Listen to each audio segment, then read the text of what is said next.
Radhe Radhe. Welcome to my channel positive thoughts. आज मैं अपनी इस वीडियो में बहुत ही पुरानी कहानी सुनाऊंगी जो मेरे पापा ने कभी मुझे सुनाई थी। और मेरे पापा बहुत अच्छी अच्छी कहानी सुनाते थे। दिल खुश हो जाता था उनकी बातें सुन के, उनकी कहानियाँ सुन के। सोचा मैं आपसे शेयर करूं वो कहानी। और आजकल के माता पिता जो हैं, मैं देखती हूँ आसपास अपने बच्चों को अच्छी एजुकेशन देने के लिए, उनकी लाइफ अच्छी करने के लिए कितने प्रयास करते हैं कि हमारे बच्चे का जीवन बहुत ही सुखमय रहे। लड़के हों या लड़कियाँ, लड़कियों की शादी के लिए अच्छे परिवार के बारे में सोचते हैं कि भाई अच्छी रिच फैमिली मिल जाए, अच्छा परिवार हो। लड़के वाले भी चाहते हैं कि हमें एक अच्छी लड़की मिले। पर क्या माँ बाप के हाथों में होता है अपने बच्चों का भाग्य? तो इस पर मेरे पापा ने कहा कि नहीं, माँ बाप अच्छी एजुकेशन दे सकते हैं, अच्छे संस्कार दे सकते हैं, जब तक बच्चे उनके पास हैं उन्हें एक अच्छा जीवन दे सकते हैं। लेकिन उनका भाग्य तो उन बच्चों के हाथ में ही है। वो बच्चे कैसा बनाएंगे अपना भाग्य, वो उनके नसीब में है। उन्हें उनके माँ बाप नहीं बदल सकते। तो चलिए सुनाती हूँ मैं वो आपको कहानी। एक गांव में एक सेठ सेठानी थे। जाना माना परिवार था गांव में, अमीर लोग थे वो, इसीलिए उन्हें सेठ सेठानी भी कहते थे। और उनके यहाँ एक लड़की थी, बहुत ही सुंदर और सुशील। पिता ने उसको अच्छे से पढ़ाया, उच्च शिक्षा दिलवाई। माँ ने घर का सब काम सिखाया, खाना बनाना, सिलाई कढ़ाई बुनाई। बहुत ही अच्छी लड़की थी। लड़की के लिए रिश्ते आने लगे तो सेठ ने और सेठानी ने आपस में बातें की, भाई क्या रिश्ते आ रहे हैं, क्या करना चाहिए। सेठानी ने कहा कि जी मेरी इच्छा तो यह है कि मेरी लड़की का जो विवाह है हमसे भी ऊंचे परिवार में हो, क्योंकि हमारी लड़की इतने नाजों से पली है और हमने उसे इतनी अच्छी माहौल में रखा है, उसको यहाँ पे किसी चीज़ की कभी कमी नहीं होने दी। तो मैं चाहती हूँ उसे ससुराल भी ऐसी मिले जो कि हमसे भी अच्छी हो, वहाँ जाके वो हमें याद ना करे और इतनी अच्छी उसे ससुराल मिले। तो पिता ने कहा कि सेठानी, हम तो खैर अच्छा, तुम अच्छा कह रही हो, लेकिन जो उसके भाग्य में है उसे कोई नहीं बदल सकता। तुम और मैं तो बिल्कुल भी नहीं बदल सकते। जैसी ईश्वर की इच्छा होगी वैसा ही होगा। पर सेठानी इस बात पे अड़ी रही कि नहीं, मेरी इच्छा तो यही है कि हमारी लड़की की जो शादी हो हमसे भी ऊंचे परिवार में हुआ। कुछ समय बाद एक ऐसा परिवार से रिश्ता आया जो उनसे भी ऊंचे थे, रुतबे में भी और पैसे में भी। सेठ ने कहा, बताओ सेठानी क्या करना है। सेठानी बोली, जी हाँ जी, मुझे परिवार पसंद है, हमारी लड़की के लिए ये बहुत अच्छा रिश्ता है, तो शादी कर देते हैं। खुशी खुशी सेठ सेठानी ने अपनी लड़की की शादी कर दी और विदा किया। लड़की भी खुश थी, माता पिता भी खुश थे। लेकिन भाग्य को कोई नहीं बदल सकता, जैसा कि मैंने आपसे कहा, जो मेरे पापा ने सुनाया बताया कहानी के माध्यम से। कुछ ही समय के बाद कुछ ऐसा हुआ कि ससुराल में उनको व्यापार में बहुत ही ज़्यादा नुकसान हो गया। नुकसान भी इस हद तक हो गया कि उनका जो व्यापार के साथ साथ उनके घर में भी बहुत ज़्यादा दुख की समस्याएं आने लगी। बहुत ही कंगाल हो गए वो। खाने पीने रहने सहने की में भी दिक्कत होने लगी। जो घर था वो भी बिक गया, किराए पे रहने लगे। माता पिता को बड़ा दुख हुआ। तो एक दिन सेठानी कहने लगी, सेठ जी, मैं आपसे कुछ कहना चाहती हूँ। हमारे पास तो इतना धन है और हमारी इकलौती कन्या है, क्यों ना हम धन से अपनी पुत्री की मदद कर दें, बेटी को कुछ सहायता करें।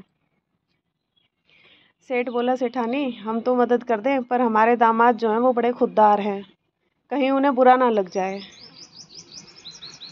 सेठानी बोली, कोई नहीं, हम अलग तरीके से ऐसे मदद करते हैं जो कि उन्हें बुरा भी ना लगे और उनकी कुछ मदद भी हो जाए। सेठ जी ने फिर कहा कि मैंने पहले भी समझाई थी कि जो उसके भाग्य में है वो होके रहेगा, वो हम नहीं बदल सकते। सेठानी बोली, आप अपने मन में विचार किया, क्या इतने कंजूस हो रहे हैं, एक इकलौती लड़की है उसकी इतनी भी मदद नहीं कर सकते, पता नहीं इनके मन में क्या है। और सोचा कि दामाद को बुलाती हूँ। और सेठानी ने दामाद के यहाँ पे बेटी के यहाँ ससुराल में अपने यहाँ से एक नौकर को भेजा और कहा कि जाकर दामाद से कहो कि सासू माँ ने याद किया है, आप आए। अब दामाद जी बेचारे बहुत गरीब हो चुके थे, फिर भी उन्होंने बड़ा मन मार के बोले, खाली हाथों में ससुराल में कैसे जाऊंगा, ऐसा करता हूँ हलवाई से लड्डू ले चलता हूँ, और क्या करूँ। अब सासू माँ ने बुलाया है तो जाना तो पड़ेगा मिलने, और खाली हाथ में जा नहीं सकता। तो दामाद ने एक लड्डुओं का एक डब्बा लिया, बेसन के लड्डुओं का, हलवाई के यहाँ से 1 किलो का, और ससुराल चले गए। बैठ गए, सेठानी ने चाय पानी दिया उनको, बातें हुई इधर उधर की, हाल चाल पूछे गए। तो सेठानी ने क्या किया, वो जो डब्बा लेके आए थे दामाद, उस डब्बे में जो लड्डू थे उनके अंदर सोने की अशर्फियाँ भर दी, और लड्डुओं को वापस वैसा ही गोल बना के रख दिया, और हर लड्डू के अंदर सोने की अशर्फियाँ रख दी। अब ध्यान से सुनिए इस बात को कि माँ ने कितनी कोशिश की किसी तरह से मदद करने की, मेरी बेटी की कुछ मदद हो जाए, पर वो कहते हैं ना, जो भाग्य में है वो तो होकर ही रहेगा। तो सासू माँ, दामाद ने कहा कि सासू माँ अब मैं चलता हूँ, देर हो रही है, अब मुझे चलना चाहिए। तो अब सासू माँ ने बोला, यही डब्बा वापस लौटाऊंगी तो दामाद को कहीं बुरा ना लग जाए। तो एक बहाना किया और कहा, तुम्हारे ससुर जी तो अभी तक आए नहीं, और ससुराल से ऐसे खाली हाथ तुम जा नहीं सकते, मैंने इसमें से कुछ लड्डू अपने लिए बचा लिए हैं और कुछ आपको दे दिए हैं, और ऐसे अच्छा नहीं लगता कि आप यहाँ से खाली हाथ जाओ। अब दामाद को, क्योंकि उनका तो बिल्कुल ऐसे हालात थे कि वो, दामाद को लगा कि ठीक है माता जी दे दो, ऐसा कह के वो निकल गए और विचार करने लगे, जिस हलवाई से लाया था उसी को वापस करता चलूं, जो पैसे वहाँ खर्च किए थे वो वापस मिल जाएंगे मुझे। ऐसा सोचकर दामाद वापस उसी हलवाई के यहाँ गया, और हलवाई को कहा कि ये आप लड्डू रख लीजिए, और मुझे जो मैंने दाम आपको दिए थे उसमें से थोड़ा कम करके आप मुझे वो दाम वापस कर दीजिए। हलवाई ने सोचा, चलो मेरा क्या जाता है, मेरे तो बिक ही जाएंगे। ऐसा सोच के हलवाई ने वो लड्डू का डब्बा अपने पास रख लिया, और उनको कुछ कम करके पैसे दे दिए। दामाद खुशी खुशी अपना घर चला गया कि चलो कम में काम ख़त्म हुआ, ज़्यादा नुकसान नहीं हुआ, वैसे ही घर में खर्चे के लिए पैसे नहीं हैं। कुछ देर बाद उधर से सेठ जी आ रहे थे, और सेठ जी ने सोचा कि ऐसा करता हूँ, आज बड़ा मन कर रहा है मीठा खाने का, और सेठानी के लिए मैं लड्डू ले चलता हूँ। और सेठ जी उसी हलवाई के पास पहुँचे। सेठानी को बड़ा शौक था बेसन के लड्डू खाने का, तो सेठ जी ने कहा कि 1 किलो लड्डू दे दो। अब हलवाई भी खुश हुआ, चलो जी पैक करा हुआ लड्डू का डब्बा रखा ही है, और अभी अभी आया था, वहाँ से भी बच गए पैसे और यहाँ से, और उसने सेठ को वही डब्बा लड्डू का वापस दे दिया, बेच दिया। सेठ जी उस लड्डू के डब्बे को लेकर घर चले गए, और सेठानी को वो लड्डू का डब्बा देके बोले, सेठानी ये लड्डू लाया हूँ, 2 तो भगवान को भोग लगा दो, बाकी 2 अपने लिए ले आओ, 2 मेरे ले आओ, दोनों बैठ के खाएंगे। अब सेठानी को क्या पता था कि ये डब्बा वही है जिसमें अशर्फी रख के मैंने दामाद को दी है। सोचा भी नहीं था उन्होंने कि दामाद वो लड्डू की का डब्बा वहाँ दे जाएंगे।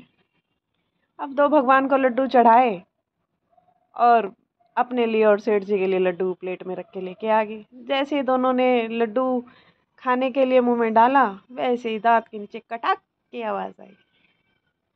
सेठ बोले लड्डू में अशर्फी। और सेठानी बड़ी शर्मिंदा हुई और कहने लगी, सेठ जी मैं आपको क्या बताऊं कि आज क्या हुआ। तब उन्होंने सारी कहानी सुनाई सेठ जी को कि ऐसे ऐसे दामाद को बुलाया था और दामाद लड्डू लेके आए थे और उनके लड्डुओं में मैंने ऐसे सोने की अशर्फी रख दी और ये लड्डू दिए ताकि मेरी बेटी की थोड़ी मदद हो जाए। आप तो कुछ कर नहीं रहे हो, कब से बोल रही हो कुछ उनकी मदद करो किसी भी तरह से, आप सुन नहीं रहे हो मेरी बात। तो ऐसा विचार करके मैंने ये लड्डू में अशर्फी रख के उनको दिए। तो सेठ जी कहने लगे, भगवान मेरी भी वो इकलौती पुत्री है, क्या मैं नहीं चाहता उसकी मदद करूं? हमारी इकलौती संतान है। लेकिन मैंने तुम्हें समझाया था कि माँ बाप अपने बच्चों को अच्छी शिक्षा दे सकते हैं, अच्छे संस्कार दे सकते हैं, पर उनका भाग्य नहीं बदल सकते। और देख, उनके भाग्य में ये अशर्फी नहीं थी तो वो हलवाई को दे गए डब्बा यूं कर। लेकिन हमारे भाग्य में ये अशर्फी हमारे घर से जानी नहीं थी, हमारे घर ही रहनी थी, हमारा कोई नुकसान नहीं होना था। तो वापस ये अशर्फी हमारे घर आ गई, ये धन हमारा वापस आ गया क्योंकि हमारा कोई नुकसान नहीं होना था और उनके भाग्य में नहीं था तो वो उनको वापस उसके यहाँ पहुँच गए। तो भाग्यवान इसीलिए कहता हूँ, जो जिसके भाग्य में है उसे कोई नहीं बदल सकता। कैसी लगी कहानी आपको बताइएगा ज़रूर। ऐसे ही अपने पापा की छोटी छोटी कहानियाँ मैं कभी कभी आपसे शेयर किया करूँगी। आज मुझे अपने पापा की बहुत याद आ रही थी तो सोचा उनकी एक कहानी आपसे शेयर करूँ। राधे राधे दोस्तों।